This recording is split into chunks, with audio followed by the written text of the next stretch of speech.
Hi English students, this is Miss Newman, and I want us to talk about the research paper for your English 102 class. There's a lot of information on this topic sheet, so I just want to explain each section. And let me know if you have any questions. I'm always welcoming of questions, whether you need to email me or call my office or stop by, anything at all, I'm happy to help. For this research paper, I would like you to utilize outside sources, so that could be articles, books, documentaries, etc., to learn about an influential person and how he or she has influenced today's society, whether for the better or for the worse. So really, this is kind of like an open topic research paper, in that you get to choose the individual that you want to know more about. So try to choose someone you're interested to learn about, because the interest in the writer is going to help make the essay more interesting. While you may choose the person, please ask my permission for your topic before beginning your research. So you will do a topic proposal, and that's in the discussion board, and there's more thorough instructions there. But I'm going to read through your topic proposals and give you essentially an affirmative if it's a good topic, or give you some guidance if you need to revise your topic.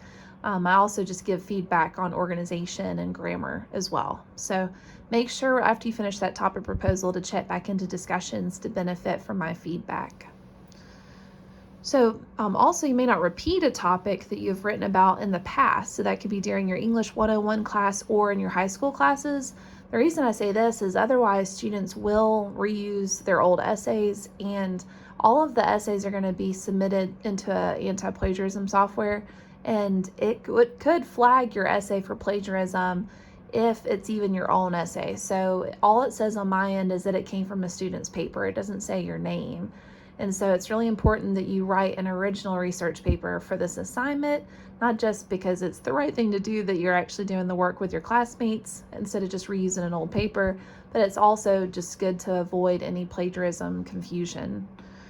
So the rough draft is going to be due Wednesday, June 9th by midnight, and you turn that into the discussion board and Blackboard, and that's because your peers are going to review your rough draft and give you feedback on it, so you can benefit from that revision process.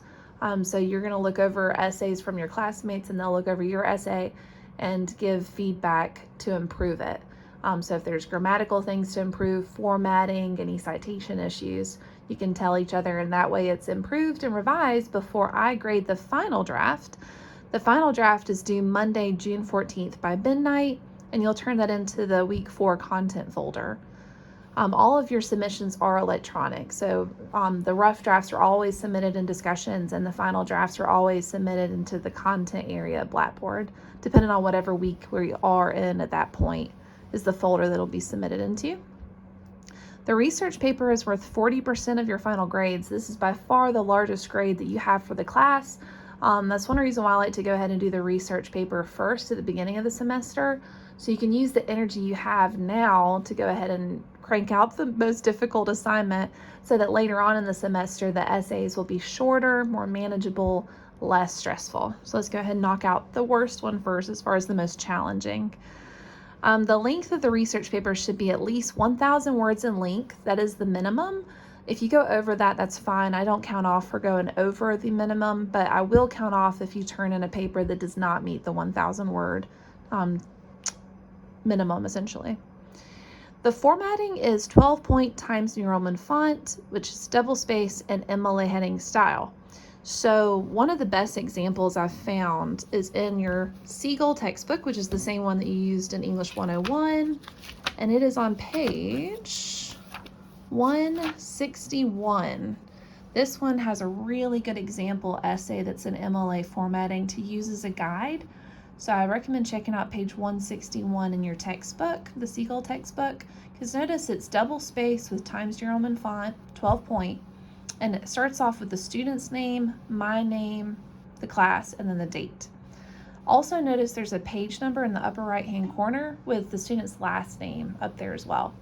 And I know most Microsoft Word programs have the template for MLA, so you can even type in, if you know how to use the Microsoft Word template system, you can type in MLA, and they usually have a research paper template you can use.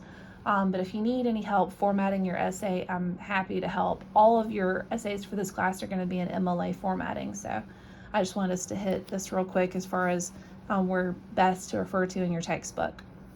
So page 161 has a really good example.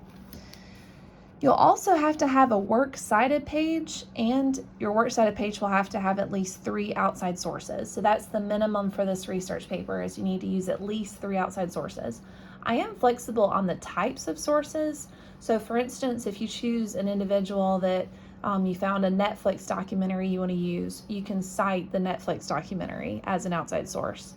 If you find a YouTube interview, you can use that as an outside source. If you find a magazine article, I mean, honestly, as long as it's a legitimate source, not Wikipedia, not a blog, if it's a legitimate source, you can use it as an outside source.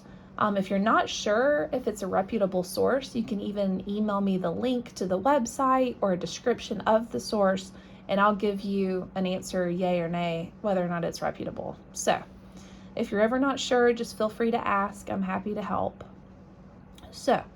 But with the works cited page, one of the best pages to check out in your textbook is actually page 168. Page 168. There's a completed works cited page. There's more citations on here than what I'm asking for, of course, because you just have to have 3. If you go over 3, that's fine as well. Kind of like with the essay length, if you go over, I'm certainly not going to count off for doing extra work, but you will need to have at least 3 citations. So some of the things you'll need to notice on this works cited page is that the citations are in alphabetical order. So notice it starts off Donaldson and then Egon and goes on down into alphabetical order, because some students get confused and they'll put the citations in the order that they are within the essay. So they'll put a citation from the introduction and then a citation that's in the first body paragraph and so on and so forth.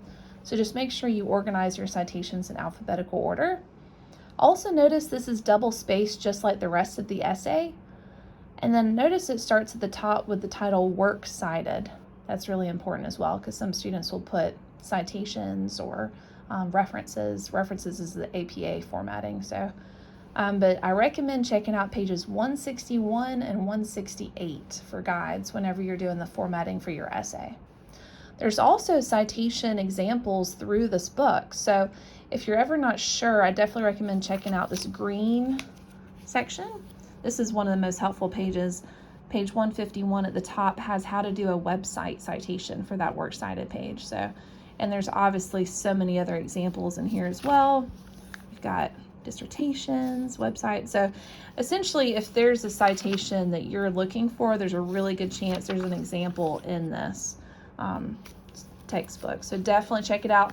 And then if you're ever not sure how to cite something, I can help you with citations as well. So feel free to email me and ask any questions you have about if you're not sure how to cite something. There is a final draft late submission rule for all of my essays. It's 10 points off every day late, so just make sure you turn in that final draft on the 14th. All final drafts are going to be graded using the English 102 grading rubric. That's actually on the Getting Started page of Blackboard, so check that out.